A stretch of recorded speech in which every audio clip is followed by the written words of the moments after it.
شکوہ جس دن پڑھی گئی ہے 1911 میں، اس سے پہلے اقبال کئی ایسی نظمیں پیش کر چکے تھے جو جلسوں میں پڑھی گئی.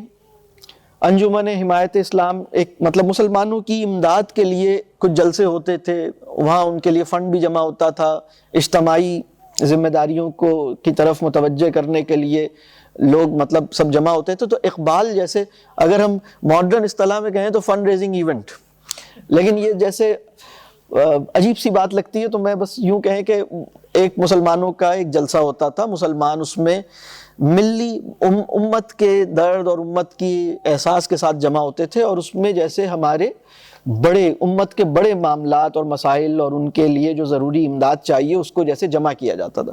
تو اس سے پہلے کئی دفعہ ایسا ہو چکا تھا کہ اقبال جلسے میں نظم پڑھتے تھے.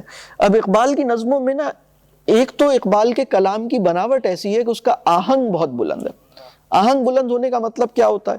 آہنگ بلند ہونے کا مطلب یہ ہوتا ہے کہ اگر کوئی انسان اس کو اس طرح پڑھے جیسے پڑھے جانے کا حق ہے تو ویسے ہی اس کی گونج اور اس کی آواز دور تک پہنچے گی. اس کا جو فونیٹک امپیکٹ ہے وہ کافی گرجدار ہے. ٹھیک ہے. دوسری اور اضافی خوبی یہ تھی کہ اقبال اپنی نظمیں جو ہیں وہ ترنم سے پڑھا کرتے تھے. تو اس سے پہلے کئی دفعہ ایسا ہوا کہ اقبال آئے اور بڑا جلسہ ہوا اور اقبال نے ترنم سے نظم پڑھی، اور اقبال کا ترنم بھی بہت خوبصورت تھا، بہت خوبصورت تھا. لوگ اقبال کے ترنم پہ بھی مرتے تھے اور لوگ ان کی شاعری پہ بھی فدا تھے. یہ تو بالکل زبردست بات ہے. اب ہم ترنم سے تو محروم ہوئے لیکن شاعری پہ بہت مطلب ہمیں اندازہ ہے ترنم اقبال کا اپنا لب و لہجہ بھی بڑا زوردار تھا. بغیر لاؤڈ اسپیکر کے بھی وہ بہت دور تک ان کی آواز اس ترنم میں پہنچتی تھی، یعنی اس نوعیت کی فضا پیدا ہوتی تھی. اور جب وہ ترنم سے پڑھتے تھے تو فنڈ بھی زیادہ ملتا تھا. مطلب ایسا ہوتا تھا کہ انہوں نے ایک مصرع کہا اور لوگوں نے پیسے نچھاور کرنا شروع کیے. آپ میں سے اگر کسی نے قوالی کا وہ سما آج کل کہیں کہیں مل جاتا ہے محفل سما میں، مجھے نہیں پتا کہ آپ میں سے کوئی، لیکن بہرحال میں تو بچپن میں ایسے بہت ساری مجالس میں گیا ہوں، میں ہر طرح کی مجالس میں شریک ہوا ہوں. مجھے تو بہرحال مجھے اللہ نے بہت وسیع المشربی کا ایک مواقع مجھے دیے. تو ہم نے دیکھا کہ جیسے لوگ لٹا رہے ہوتے ہیں نا اپنے، تو وہ ہم نے دیکھا. لیکن میں امیجن کرتا ہوں کہ اس وقت کیا حال ہوتا ہوگا. تو اقبال جب نظم پڑھتے تھے تو نظم ختم ہونے تک اس عہد میں ہزاروں روپیہ جمع ہو جاتا تھا. ہزاروں روپیہ اس عہد کی بہت بڑی رقم ہے، وہ معمولی رقم نہیں ہے. اور پھر اقبال کی جو وہ جس پرچے پہ لکھ کے لائے ہوتے تھے وہ پرچہ پھر کئی 100 روپے میں نیلام ہوتا تھا، بولی لگتی تھی اس کی. اور ترنم سننے کے لیے لوگ سفر کر کے دوسرے شہروں سے آتے تھے. اب لوگ اس جلسے میں اتنا مشہور ہو گیا تھا کہ مطلب اگر میں یہ کہوں کہ اس عہد کا موسٹ پاپولر ایونٹ اگر کوئی ہوتا تھا، مطلب یعنی اتنا اس میں لوگوں کا ایک دلچسپی تھی. جب یہ جلسہ ہوا اور اقبال کو دعوت دی گئی کہ آپ نظم پڑھیں، تو اقبال نے اپنی روایتی جو ترنم میں پڑھتے تھے، آتے تھے، شروع ہوتے تھے، اقبال نے اناؤنس کیا یہ نظم، شکوہ پڑھنے سے پہلے اقبال نے کہا یہ نظم ترنم میں نہیں پڑھی جائے گی. یہ سننا تھا کہ لوگوں میں ایسا صدمہ پہنچا، لوگوں نے کہا نہیں ترنم. اب لوگ تو بالکل، لوگوں نے کہا ہم تو آپ کا ترنم سننے آئے ہیں، آپ کا ترنم بھی مشہور ہے، آپ کی شاعری بھی مشہور ہے، ہم تو وہ ترنم بھی لینا چاہتے ہیں اور آپ کی شاعری تو ہے ہی. تو اقبال نے کہا کہ مطلب منع کیا، اور تحت اللفظ میں ابھی شروع ہی ہوئے تھے لوگوں نے، جیسے ایک ہوتا ہے نا آڈینس، نہیں ترنم ترنم، مطلب لوگ ادب کے دائرے میں ذرا سا اصرار کرنے لگے. اصرار بڑھا، اور جو منتظمین مجلس تھے، اس جلسے کی جو لوگ صدارت کر رہے تھے، وہ بڑے معززین تھے. اب اس وقت ذہن میں نہیں آ رہا کہ کیا نام تھا، لیکن وہ اٹھے، انہوں نے بھی اقبال سے، منتظمین نے بھی پھر مجبور ہوئے، وہ اقبال کے پاس آئے، ان سے کہا کہ حضرت ہماری درخواست ہے، لوگ بھی یہ چاہ رہے ہیں، ہم آپ سے درخواست کرتے ہیں کہ یہ نظم آپ ترنم سے پڑھ دیجئے. لوگوں کو نہیں پتا تھا کہ ابھی پڑھنے کیا والے ہیں، لوگوں کو ابھی یہ نہیں پتا تھا کہ اس نظم میں مجھے کہنا کیا ہے. یہ بہت غور کرنے کی بات ہے. اقبال نے کہا کہ نہیں میں ترنم سے نہیں پڑھوں گا.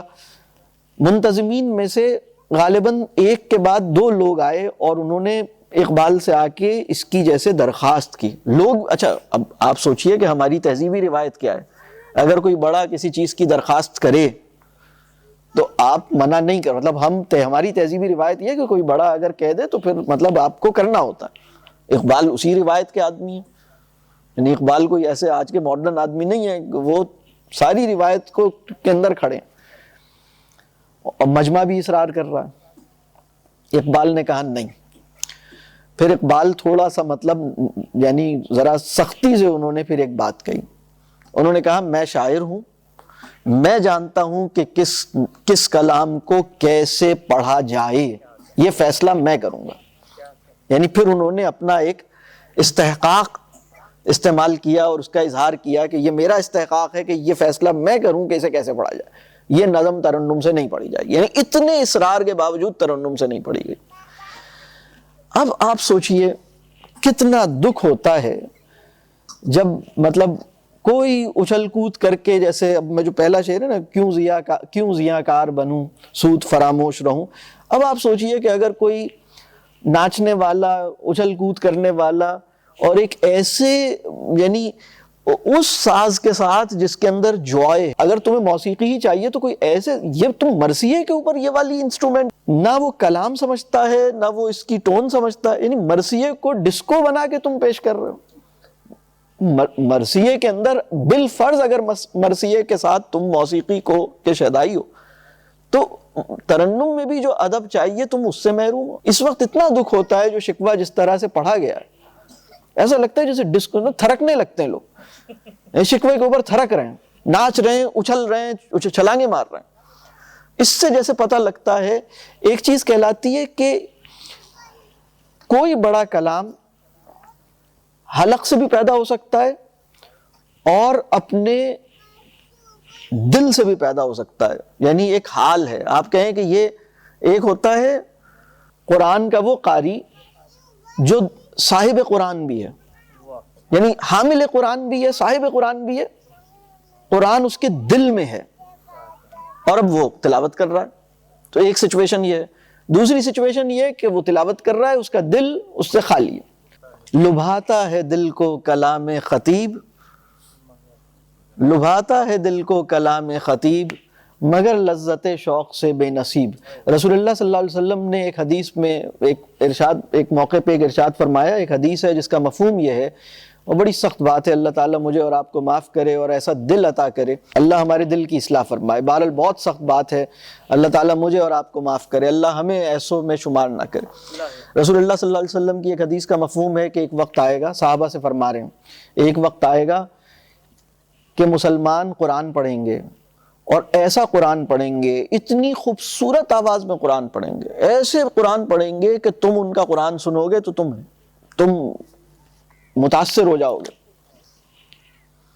بہت مطلب تم حیران رہ جاؤ گے، اتنے خوبصورت انداز سے قرآن پڑھ رہے ہیں، لیکن قرآن ان کے حلق سے نیچے نہیں اترا ہوگا۔ حلق سے نکلنے والی چیز کو ہم کہتے ہیں گلوکاری۔ گلوکاری کا مطلب گانا، گلے کا کام۔ ایک ہے پورے وجود کے ساتھ، آپ کا قلب، آپ کا وجود۔ ظاہر سی بات ہے اگر ایسا کوئی آدمی پڑھے گا تو اس کی تو وجود کی صداقت کا اظہار آنسوؤں سے ہوتا ہے۔ یعنی بات واضح ہو رہی ہے۔ تو اقبال جب قرآن پڑھتے تھے تو ان کے جو خادم ہیں وہ بتاتے ہیں کہ مصحف جو ہے وہ بھیگ جاتا تھا، بالکل تر ہو جاتا تھا، اتنے آنسو نکلتے تھے۔ تو یہ ان کی کیفیت تھی۔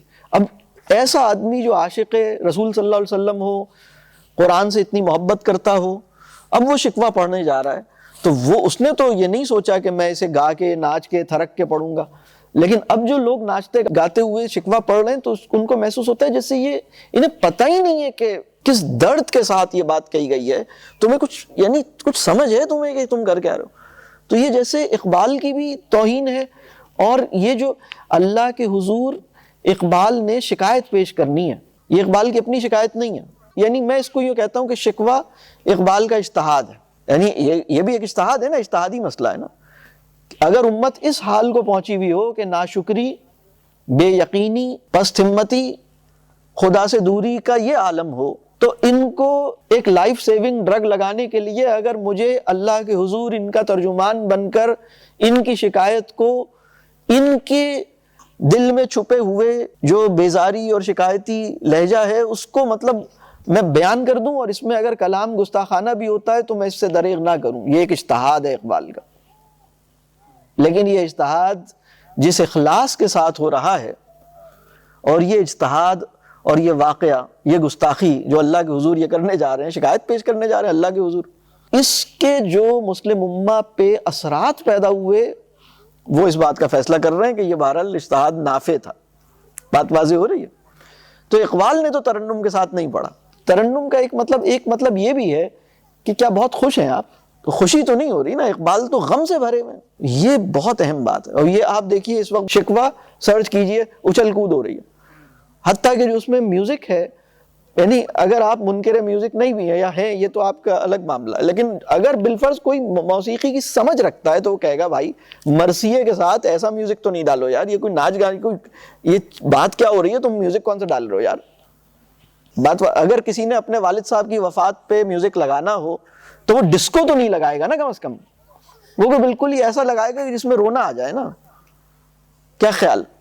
اس سے اندازہ ہوتا ہے کہ اس وقت لوگوں کا جو فہم ہے وہ کس درجے پہ پست ہے۔ اللہ ہمیں معاف کرے۔